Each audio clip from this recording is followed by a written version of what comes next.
Okay, guys, let's talk TV talk. And some of you guys have been anticipating what I'm doing now. YouTube's a lot of fun, isn't it, guys? Let's keep the debates healthy. And I just love the way you guys put educated responses on here. So the C9 I had earlier, the 65 inch, there was absolutely nothing wrong with the TV. The C9 is probably the best, if not the best TV made as of this conversation right now. If not, the Sony A9G. Some of you guys would go in between both of those two TVs, arguing about the issues between both of them, small issues at that. But the reason I got away from the OLED deal is not that I didn't like OLED. OLED is probably one of the best displays of all out there, and I just wanted a bigger TV. It's that simple. Just a bigger TV, guys. And number one, I mentioned in my video, I'm not paying $6,000 or $6,500 with tax for an OLED 77-inch TV. This is not going to do. I wouldn't even recommend anybody to do that because next year the new latest and greatest is going to be out. You know, and in my opinion, size and the emerging, you get that immersive type of feel for the TV. It beats out quality when the larger size is great quality also. So this is a great quality set right now. I'm not making any real sacrifices, so that's why I went with the 75 inch. Besides that, it fits my room to a T. Where the 65 inch was a little bit small, I'm sitting about 12 to 15 feet back depending on how I have my wall mount. I have a old school Monster Power $600 wall mount that I could even put the TV upside down if I wanted to. So I could put it out, I could bring it in, I could put it against the wall, I could angle it left, I could angle it right. So I could do all those things with the TV and it's wall mounted because I can't stand the feet on these new TV sets nowadays. The little frog leg thing is going on. So let's get the first elephant out of the room for the actual TV that we're looking at right now. This TV has a notorious complaint about blooming. And I don't get it. Why? Because as you're looking at it right now, you're looking at an overblown camera picture of what I'm seeing. So it's exaggerated just a little bit. That includes even the blooming, and it's still not blooming. So the defective models that maybe people are getting, I'm not saying they're not getting what TVs that are blooming. Sorry about that. What I was saying was I'm not saying that they're not getting a TV that's defective. And those bars across the stupid lines you just got through seeing is because of the camera. A lot of this stuff, if any fault you're seeing is because of a camera. But these things they're saying are basically maybe flawed TVs, maybe not. Maybe some people actually have the TVs, maybe not. Maybe some people don't know how to set up the TVs. This TV is a stickler if it looks pristine if set up properly.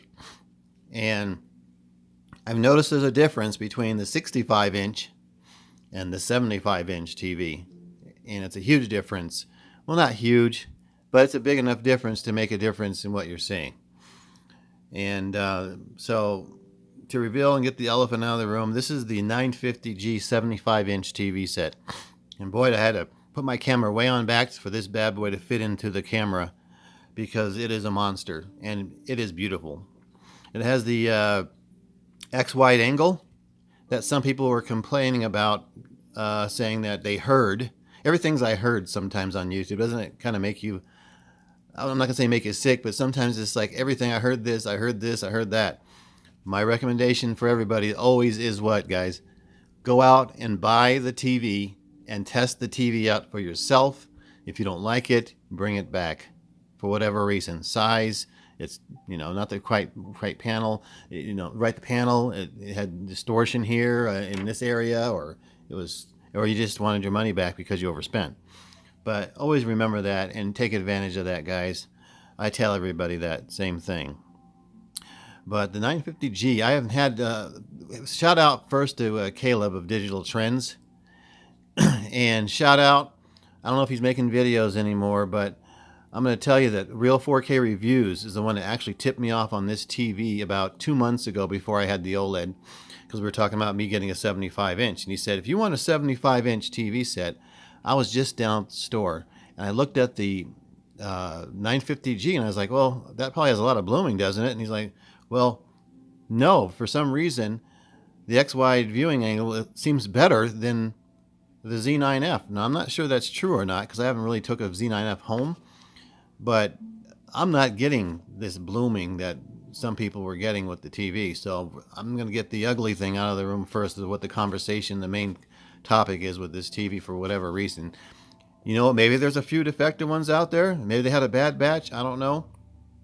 I'm just saying the last two Sonys I've gotten, the 65 and now the 75 inch, I've never had a problem with it.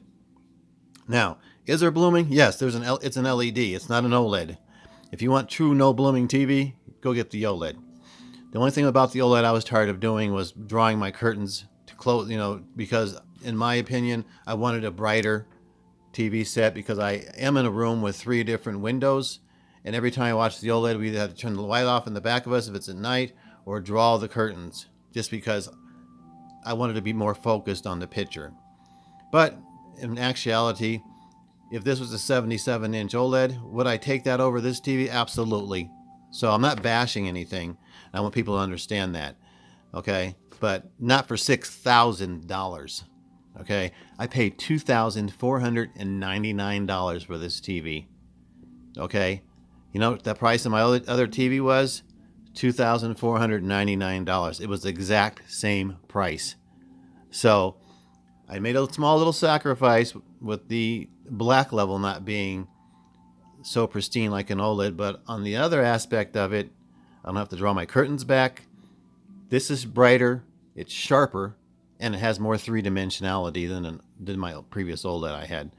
I'm not going to keep it real with you guys. Now, with all that said, the overall TV, of course, is going to be a C9, overall picture for everything.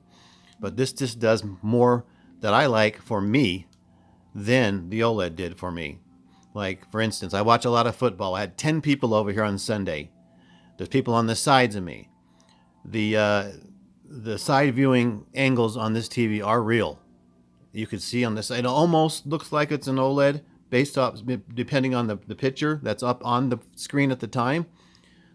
It's not as far as the side viewing angles, but it's damn close. It's really good, guys. I can't believe it's an LED sometimes when I look at it from the sides, because you get that great viewing angle. So I wanted to get that out of the room with everybody on this TV. I'm not going to go over all the topics right now, but I'm just going to tell you that this is the 950G 75 inch, and that's the reason I went for the TV, is because I just got so much more for my money. 10 more inches of TV.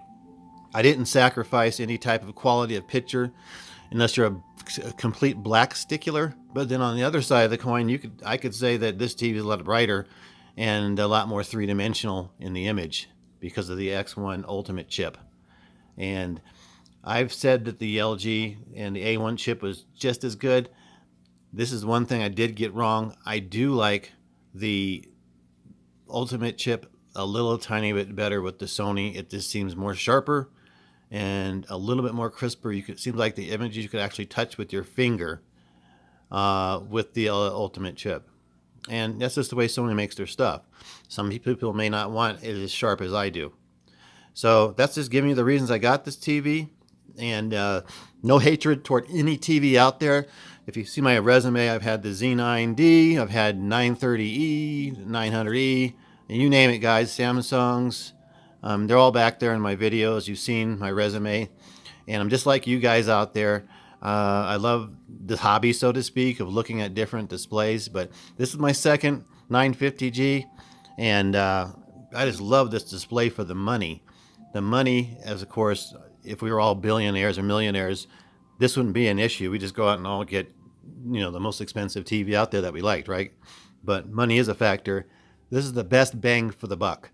And I've said that in all my other videos. If you want the biggest bang for the buck size, and you could fit this into your room, by the way, renting the truck was a hassle. But Home Depot is the best for that. But this is the actual best TV for the size versus how much you're paying for the TV. the small little sacrifice you may or may not make buying this TV. But this seems like, oh yeah, by the way, the uniformity on this thing is fantastic. I couldn't believe when I got out of the box the quality control that Sony has on these 75-inch TV sets. That's the first thing I looked at, was the uniformity, of course, and then I turned it on and looked at to see what, how much blooming it does have, if any, and if I could live with it. And it's so minimal. I would say it doesn't bloom any more than any other LED TV out there, except for, of course, the Q90R, which has zero blooming almost, it seems like, or the Z9D, one of those big displays that have like 400 to 600 lines, 400 to 600 local dimming zones. Of course, it's not going to keep up with that as far as the blooming, but if you get a good panel like I did, this thing is fantastic. Can't see hardly any flaws with it. This is definitely on my top list of top TVs to get. I'm gonna have to say, try to get it in the 75 if you could swing it in the room size and the money size, the money reasons and all that kind of thing that's going on. If you can't, the 65 is really nice, but I did notice that the 75 just seems to have a lot better uniformity because of the X-wide viewing angle.